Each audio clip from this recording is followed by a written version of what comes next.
My brother believes that getting me sacked and disowned preserved his inheritance. He had no idea that was the last mistake he would ever make. The concept is as cold and clear as the glass I am looking through. Below me, New York City is a glittering tapestry of ambition and apathy, with a million small lives moving in predictable ways. My personal life used to be one of them. Now I stand above it all, a ghost dressed in a Tom Ford suit that cost more than the automobile I used to drive. From this perch in my new penthouse office, which I built with blood money and a single, burning goal, I have a fantastic view of the gigantic Vance Financial Tower. Its logo, a stylized V that once made me feel pathetically proud, now resembles a target. It's been 1 year. A year has passed since they threw me away. It's been a year since Ethan Vance died and Alexander Thorne was born from his ashes. Julian, my loving brother, is in that building right now, sitting in the CEO's chair, fat, happy, and unaware. He's celebrating. I know he is. The quarterly reports are out. He thinks he's the king. But a king is only as safe as his castle, so I've been painstakingly constructing tunnels beneath his foundations for months. He has no notion that the ground underneath him is about to give way. He has no idea that the guy they name Alexander Thorne, the strange predator circling his company, is his younger brother, whom he fed to the wolves. A year ago, the city looked very different. It seemed like a promise. My workplace was not a sterile glass box in the sky. Rather, it was a chaotic, dynamic area on the lower floor of the same Vance Tower. This was my universe. The air smelt like fresh coffee and the low hum of servers, rather than the sterile perfume of leather and quiet, expensive wrath. The walls were covered not with abstract art, but with blueprints for wind farms and solar panel arrays. Little wind turbine models lay on my desk, their little blades testifying to a future I truly believed in. I recall the sunlight beaming through the windows, capturing the dust motes whirling in the air as I stood in front of my team. They weren't in suits, they were engineers, intelligent, young, a touch scruffy, and all believers. I was one of them. I was 28 years old and high on the drug of purpose. This isn't just about profits, I explained, tapping a projection on the screen. It displayed a graph with the green line of Vance Renewables on a steep, aggressive increase. It's about the future. While the other divisions are fighting over fossil fuel scraps, we're building what comes next. Vance Renewables will be the legacy. It's clean, it's sustainable, and it's ours. The term whores felt significant. It was a rebellion. I was the bastard son, the result of my father's most infamous affair, a permanent blemish on the pure Vance family tapestry. I didn't have the same name as Julian did. I did not have the birthright, so I had to create my own. I devoted everything I had into that division, not just to prove myself worthy of the Vance brand, but also to make it better. I worked 18-hour days, driven by a desperate desire to get a single nod of approval from my father, Arthur Vance. He was a granite-carved man, the empire's founder, a titan under whose shadow I had spent my entire existence. I hoped that if I worked hard enough and developed something substantial enough, he would recognize me for who I was, rather than the error my mother represented. That notion, that narv, immature optimism, was the first thing they stole from me. It occurred at one of those terrible family meals held in the huge dining room of the Vance estate in Connecticut. The chamber was constantly frigid, regardless of the season. The quiet between the clinking of sterling silver against porcelain carried physical weight. My father, Arthur, sat at the head of the big mahogany table, a silent, imposing god assessing his imperfect creatures. I sat across from Julian. Julian, at age 35, was everything I wasn't. He was the legitimate successor, suave and confident, dressed in a flawlessly fitted Savile Row suit that exuded old money. But behind the surface, there was rot. You could see it in his eyesing a profound, curdling contempt that a lesser version of himself, the bastard, was even allowed to sit at his table. He swirled a very expensive Bordeaux in his glass, a smirk appearing on his lips. "Are you still playing with your little windmills, Ethan?" he inquired, his tone condescending. He did not glance at me. Instead, he addressed our father. "Father, I've just closed the Apex Minerals deal. A solid 15% return in the first quarter. Real assets, not idealism." The term feudalism was an insult, a knife twisted with careless cruelty. He framed my life's work as a child's play. Arthur offered a noncommittal grunt, his gaze locked on his plate. That grunt was Julian's triumph. I clenched my jaw. trying to keep my wrath under control. The little windmills, Julian, are projected to outperform every other division in 5 years. I stated with a voice that was taut. It's about long-term vision, something Apex Minerals, a strip mining operation, can't offer. Julian gave a short, piercing laugh. The future doesn't pay the bills today, little brother. But don't worry. He leaned forward, his eyes flashing with hatred. I'll always be here to cover for your hobbies. I turned to my father, looking for an intervention, a defense, anything. He simply chopped into his filet mignon, emotionless. I should have spotted it right then. I should have understood. To my father, we were simply two separate stocks in his portfolio. Julian was the blue chip, dependable, and dull.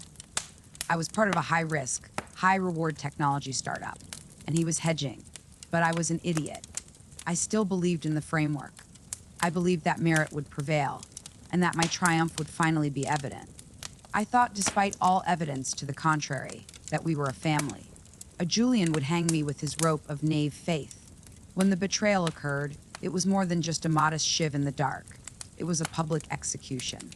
It occurred in the main boardroom on the 50th floor, an antiseptic chamber of glass and steel that overlooks Central Park.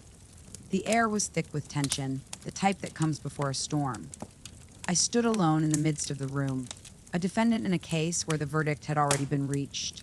Across the big table sat my father, Julian, and the entire board of directors, a row of stone-faced, 60-something men who had made their riches thanks to my father's ruthlessness. My life was being demolished on the enormous screen behind them, with a slideshow of fake documents. Emails were fabricated. Fake were transfers. A meticulously crafted narrative in which I, Ethan Vance, embezzled millions from Julian's valuable Apex Minerals contract to cover up alleged losses in my own. Failing. Renewables section. It was a work of art, a triumph of corporate fiction. Every detail was precise, every signature flawlessly forged, and every transaction log meticulously manipulated. Julian stood, his attitude one of profound, prepared disappointment. This was an Oscar-worthy performance. I trusted you, brother, he continued, his voice tinged with false sadness. I gave you access. I told Father you were ready for more responsibility. I championed you. He shook his head, surveying the board members. And you did this. You took my victory, a victory for this whole company, and you used it to hide your failures. You betrayed us all. The words lingered in the air, thick and venomous. He'd exploited my ambition against me. I had requested expanded access to the company's financials in order to model integrated profit areas. He had readily granted it, knowing it would be the key to my downfall. The trap had been set for months. My mind raced, searching for a way out of the carefully woven net. Father, this is a lie. I begged, my voice shaking despite my efforts to hold it together. My gaze shifted from Julian's smug expression to Arthur's impenetrable one.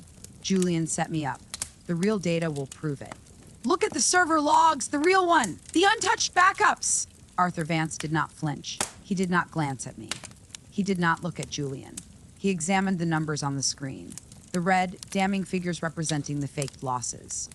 In his perspective, numbers were the only truth. The human factor was only a variable, and I had just become a liability. When he finally spoke, his voice was as frigid as the grave. You are no longer my son, he stated, his words precise and surgical. You are no longer a Vance. Security will escort you out, you leave with nothing. No fury. There is no grief. Simply a commercial choice. An asset is being liquidated. The sorrow of dismissal was more physical than any accusation. He wasn't simply firing me, he was removing me from existence. At that moment, the hopeful sun died, and something much colder began to stir. The walk of shame was a swirl of subdued colors and quiet whispers. 2 security guards, mountains of guys in ill-fitting suits, surrounded me as we walked into the open plan office. Faces I had known for years, colleagues I had employed, coached, and joked with, now averted their gaze. Some expressed pity, while others showed disgust. My keycard was snipped in half with a pair of shears at the security counter, the plastic snap echoing the end of my existence. And then I was outside on the pavement of 6th Avenue. The city cacophony, which had before felt like a symphony of possibilities, had now become a loud, chaotic scream. I stood there in yesterday's suit, squinting in the glaring afternoon light, staring up at the glass and steel behemoth bearing my family's name. This is my name, a name that I no longer had the right to. My phone vibrated in my pocket. A notification from my bank. Then another. And another. Assets are frozen. Accounts are locked. Julian hadn't simply thrown me out, he had salted the ground behind me. In the course of a single morning, I had become entirely destitute. The shock was a high-pitched scream in my ears that drowned out everything else. Despair was a lead weight in my gut, dragging me down to the dirty sidewalk. My last hope led me to a cramped law office in Queens, complete with worn-out carpeting and the odor of stale coffee. The lawyer, a kind-eyed old man named Mr. Abernathy, who had handled a minor real estate transaction for my mother years before, listened intently. He looked over the weak dossier I had managed to put together. When he was done, he removed his glasses and rubbed his sleepy eyes. "Son, I'm sorry," he continued, his voice kind yet forceful. "Their legal team is an army. Vance Financial has 100 lawyers on retainer. They've already filed a countersuit for defamation against you, just in case you tried to go public." He pulled out a piece of paper and wrote it was a cease and desist letter previously sent to a journalist I had tentatively contacted. "Any reporter you talk to gets one of these within the hour. They've built a wall of steel around this. They have the money and the power to make this truth. Even if it's a lie, you can't win. Not like this." That was it. The last nail. The system, the law, and justice were all commodities that could be bought and sold. And my family owned everything. A cold, steely clarity swept over me. The dread did not dissipate, but it began to transform and crystallize. If justice could not be found, it had to be created. And I'd be the blacksmith. The turning point did not occur in a flash of lightning or during a spectacular epiphany. It happened in the oppressive solitude of a shabby, roach-infested room I leased for the week in Hell's Kitchen. The peeling paint on the walls was the color of old mustard, and the sole window onto a brick wall. For days, I could scarcely move, allowing the entire weight of my new reality to overwhelm me. I was a ghost, roaming the borders of a life that was no longer my own. Then, one night, bent over the dimming screen of a secondhand laptop, I noticed it. A Bloomberg News alert. The headline was a gut-punching, "A Julian Vance, appointed CEO of Vance Financial, pledges new era of aggressive growth." Below it was a photo of Julian, flashing his brilliant, predatory smile and waving to a gathering of reporters outside the stock market. He was standing on my ashes, commemorating his coronation. Something inside of me cracked. But it wasn't a fit of rage that resulted in a hurled laptop or a fist through the wall. It was a chilly, clean break. The boiling fire of sorrow and grief within me died away, leaving just an icy core behind. The victim, the mistreated son, the hopeful idealist, he ultimately bled dead on the floor of that filthy room. The man who stood up was someone else. He felt no agony anymore. He just felt purpose. I calmly shut the laptop. The quest has started. The change was quick and complete. My initial move was to disappear. I cashed out the last thing of worth I had, a vintage watch left by my mother, and purchased a one-way ticket to Geneva. I knew the stories. My father had rivals in old European money, who saw the Vances as brutal American upstarts. The Duval family were the most powerful and discreet. They had been at odds with my father on the markets for decades. I reasoned that the enemy of my adversary might simply be my new employment. Finding them was a nightmare of dead leads and cryptic communications, but my desperation was a great motivator. When I eventually had a meeting, it was with the family patriarch, Antoine Duval, who dressed like a hawk in a cashmere sweater. He listened to my story silently, his elderly, brilliant eyes staring into mine. He looked beyond the scruffy, shattered young guy. He noticed Vance's blood, he recognized the desire for vengeance, and he recognized a weapon he might use against his oldest foe.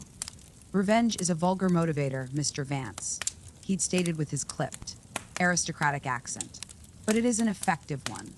We will give you the resources. We will give you the identity. We will make you a ghost with a golden gun. In return, when you take back your kingdom, you will remember who armed you." And they did. The following year was a terrible education. I wasn't Ethan Vance anymore. I was Alexander Thorne, an orphan prodigy with a blank canvas to write on.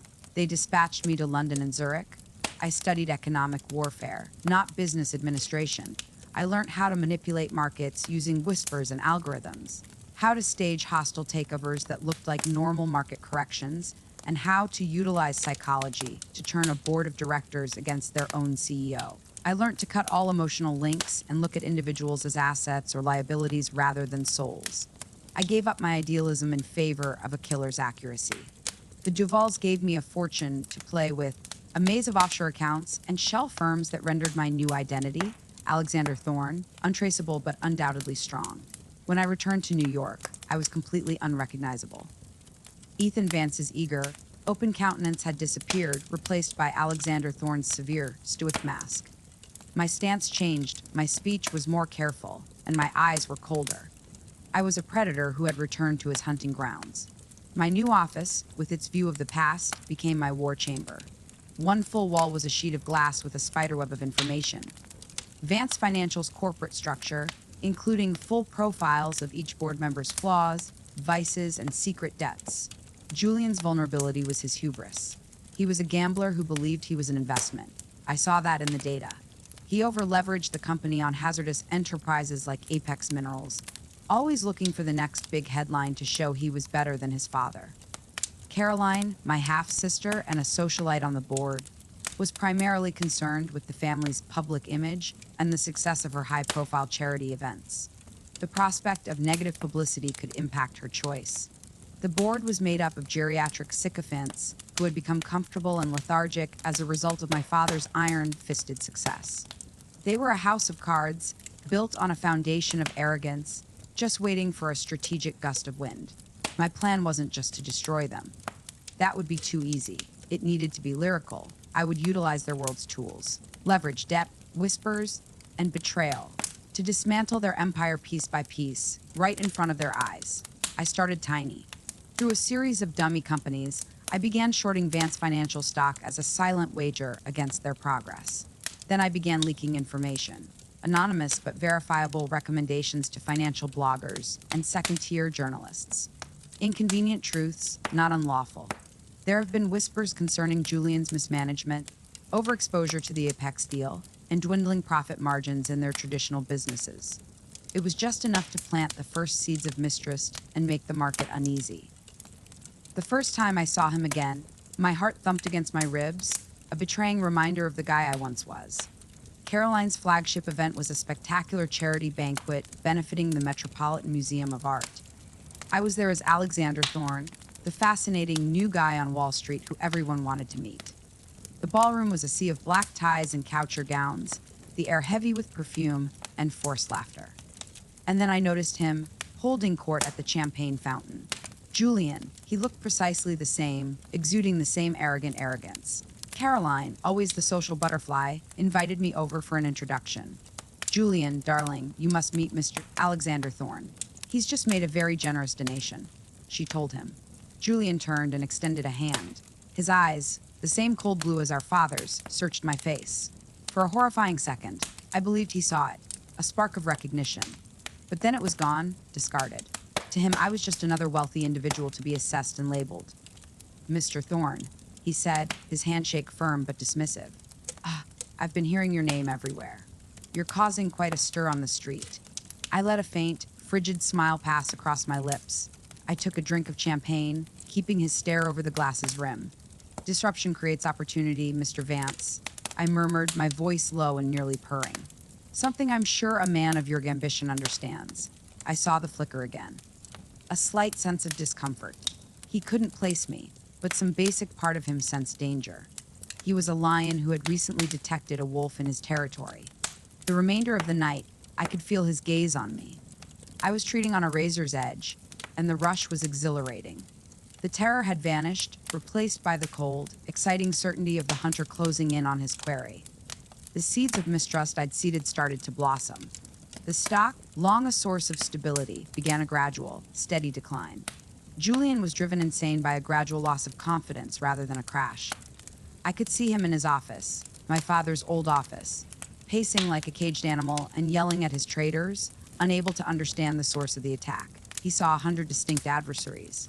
Rival corporations, activist investors, market trends. Because the idea that one guy, one ghost, might be directing it all was too absurd to fathom. He was fighting shadows, flailing madly in the dark. While I was in the light, patiently arranging the actual trap, the destruction became systematic. The war was fought on multiple fronts. First, the supplier chain. Thorne Capital purchased a controlling position in a tiny, inconspicuous logistics company in New Jersey via a proxy buyer in Singapore. This company was an important, albeit neglected, partner for Vance's import-export section. It wasn't a glamorous acquisition, and it wouldn't even make the financial headlines. But I was familiar with their contracts. A month later, we canceled our service agreement with Vance Financial, alleging a force majeure clause buried deep in the boilerplate. Their shipping timetables were completely disrupted overnight. Cargo was stalled at ports. Deadlines were missed. It was a tiny cut, but it reduced profitability and, more crucially, made Julian appear incompetent. Next, consider his reputation. Julian enjoyed the benefits of being CEO, particularly the company's G650 private jet. I hired a private investigator, a careful former Mossad agent, to monitor his movements. It was ridiculously easy. Trips to Aspen for client meetings turned out to be ski getaways. Flights to St. Bart's include a rotating door of models. I bundled the airline manifests, hotel receipts, and Instagram photographs from his pals and released the complete, scandalous dossier to a contact at the Wall Street Journal. The headline was brutal. Vance CEO's high, flying lifestyle on shareholder dime. The stock fell another 7%. Caroline was outraged at the scandal. The board was infuriated. Then I reached for the crown jewel Apex Minerals. The same agreement he used to ruin me became my primary weapon. I discovered that the mining activity violated environmental standards. It was not difficult to find. Greed usually leaves a trail. I anonymously supported a network of environmental activist groups, giving them with satellite pictures and insider information about the harmful runoff. They organized a big, high-profile protest and filed a lawsuit threatening to shut down the mine indefinitely. The operational costs increased, and the solid 15% return Julian projected became a black hole draining money from the company. Each action was precise and deliberate, with the goal of causing both financial and psychological distress. I was deconstructing his world piece by piece, using his strengths, arrogance, love of luxury, and hallmark deal as weapons against him. He was bleeding from 1,000 cuts and had no idea who was holding the knife. The final act was scheduled at the annual shareholder meeting. My final performance was scheduled to take place in the Hilton's Great Ballroom, which also served as a theater. Thorne Capital had been secretly and aggressively purchasing Vance Financial stock through a web of intermediaries in the weeks preceding it. It became more affordable when the price dropped. The terrified board members, trying to sell their shares before they lost more value, made things easier. By the time the day arrived, I was one of the largest single stockholders in the company my father founded. The ballroom had a funereal vibe. The shareholders' faces were dismal, a mix of rage and terror. Julian stood on the podium, sweating beneath the stage lights, his normal confidence replaced with a frantic, brittle swagger. He was attempting to sell them a fantasy, a fable about rehabilitation and resilience. These are temporary setbacks. He muttered, his voice strained, orchestrated by hostile players who envy our legacy, who wish to tear down what my father built. He was correct about that. I allowed him to finish his miserable speech. Then, as the awkward stillness continued, a solitary hand lifted from the front row. Mine. A murmur spread through the gathering. All eyes were drawn to me, Alexander Thorne, the phantom who had been haunting their portfolios. I gently rose and moved toward the stage. Security moved to intercept me, but I simply smiled pleasantly. I'm a major shareholder. I believe I have the right to address the board. Julian's eyes widened in alarm. He had no choice but to allow me to reach the podium. He stood aside, a monarch being deposed in his own court. I peered out into the sea of nervous faces. I did not raise my voice. I spoke in the same calm, analytical tone I had used in boardrooms over the previous year. A legacy, I asked, my voice amplified by the microphone and reverberating throughout the silent room. Let's talk about legacy, Mr. Vance. Let's talk about the foundation of this. Temporary setback. Let's talk about the Apex Minerals deal. Julian's eyes flashed with panic. I started breaking down the contract, not with passion, but with cold, hard numbers. I exposed the inflated estimates, hidden obligations, and environmental hazards that he had deliberately neglected. I demonstrated to the stockholders how his vanity project had become an anchor, bringing the entire firm to the depths. It was a calculated, violent murder of his financial ability. And then, once I had his full, horrified attention, I changed my tone. You see, I know every single detail of that deal. I added, my tone becoming more personal and direct. I know the loopholes, the doctored reports, the kickbacks. I know them because I was there when it was conceived. I was the one who warned against it. I stopped, allowing the weight of my words to sink in. I was the one who was blamed when its true costs were hidden. The one who was cast out so that the true here could take his throne, unburdened by inconvenient truths. I turned my head and stared at him. The blood drained from his face. The faint familiarity he sensed during the event had now crystallized into abject fear. The hush in the room was absolute. You could have heard a pin drop. My name is not Alexander Thorne, I announced, my voice as clear and sharp as a guillotine blade. My name is Ethan Vance. A collective gasp echoed around the ballroom. A fresh presentation flashed on the enormous screen behind me, which had previously shown Julian's dismal charts. My final gambit. I requested for the 3.0 server logs a year ago, and a devoted engineer from my old company surreptitiously backed it up for me. Audio recordings show Julian conniving with apex geologists to suppress bad environmental assessments. The actual, unedited emails that detail his scheme to frame me, step by step. This was the moment, the culmination of a year of wrath, discipline, and preparation. The expression on Julian's face was my reward. It was a symphony of destruction playing across his features: haughty denial, stunned uncertainty, dawning, sickening recognition, and last, the lifeless, hollow-eyed sorrow of a man who has lost everything and now understands why. He saw me. He really saw me. Not as his younger brother, nor as a rival, but as the monster he had made. He returned to collect his debt. This was not simply a hostile takeover. It was a reckoning. With the entire room in stunned stillness, I returned to the microphone. I call for a vote of no confidence in the current CEO and board chairman. I said, my voice cold. It was not even a contest. It was an abdication. Weeks later, I watched the news as Julian, looking haggard and a decade older, was surrounded by reporters outside a federal courthouse. The material I had presented had been provided anonymously to the SEC. He was accused of securities fraud, collusion, and misrepresenting to shareholders. He was ruined. In the background, I noticed a black town car pulling away from the curb. Through the tinted window, I could just make out the silhouette of my father, Arthur Vance, a stooped old man witnessing his heritage being annihilated by his own kids. There was no satisfaction, only a profound, empty silence where the flames of vengeance had once been. The CEO's office looked just as I remembered it from boyhood, only now it belonged to me. The same wood desk, the same view of the park. I did not celebrate. There was no champagne and no victory speech. I sat alone in the large, quiet room, the weight of the empire resting on my shoulders.